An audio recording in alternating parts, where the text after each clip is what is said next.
Top quality और consistent performance के लिए सिर्फ सिल्वर पंप्स। टॉप क्वालिटी और कंसिस्टेंट परफॉर्मेंस के लिए सिर्फ सिल्वर पंप्स, नाम याद रखना। करमाळा तालुक्यामध्ये जो अवकाळी पाऊस झाला तसेच वादळी वारे झाले, यामध्ये संपूर्ण करमाळा तालुक्याचा उजनी भाग असेल त्यामध्ये मोठ्या प्रमाणात केळी बागांचे जे नुकसान आहे ते झाल्याचं चित्र आपल्याला पाहायला मिळतंय। आपण सध्या करमाळा तालुक्यातील ढोकरी या गावामध्ये आहोत। या ठिकाणी आपण पाहू शकतो की ढोकरी येथील बंडगर या शेतकऱ्याची जवळपास 4 एकर केळी जी आहे ती जमीनदोस्त झाल्याचं चित्र जे आहे ते पाहायला मिळतंय।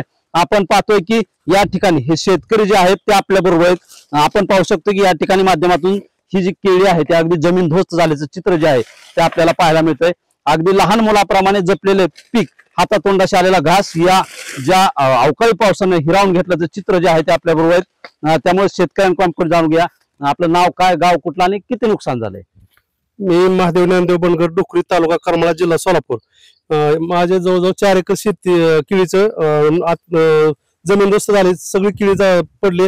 1 महिना ते 1.5 महिन्यात माल गेला असता। ते एकरी 3 ते 4 लाख रुपये धरलं तरी जवळजवळ 10 ते 15 लाखाचं नुकसान आमचं झालेलं आहे। काय मागणी असणार आहे सरकारकडे? सरकारने फक्त शेतकऱ्यांकडे गांभीर्याने बघून शेतकऱ्यांना मदत केली पाहिजे, कारण हातातोंडाशी आलेलं सगळं घास हिरावून गेल्यासारखं झालंय। काय किती हेक्टरी किती मदत करावी असं वाटतंय? 2 ते 2.5 लाख रुपये हेक्टरी जर दिले तरी काय आता शासन काय आमचं झालं तेवढं देणार नाही, पण काय गावाला पण आम्हाला मदत मिळावी ही अपेक्षा आहे।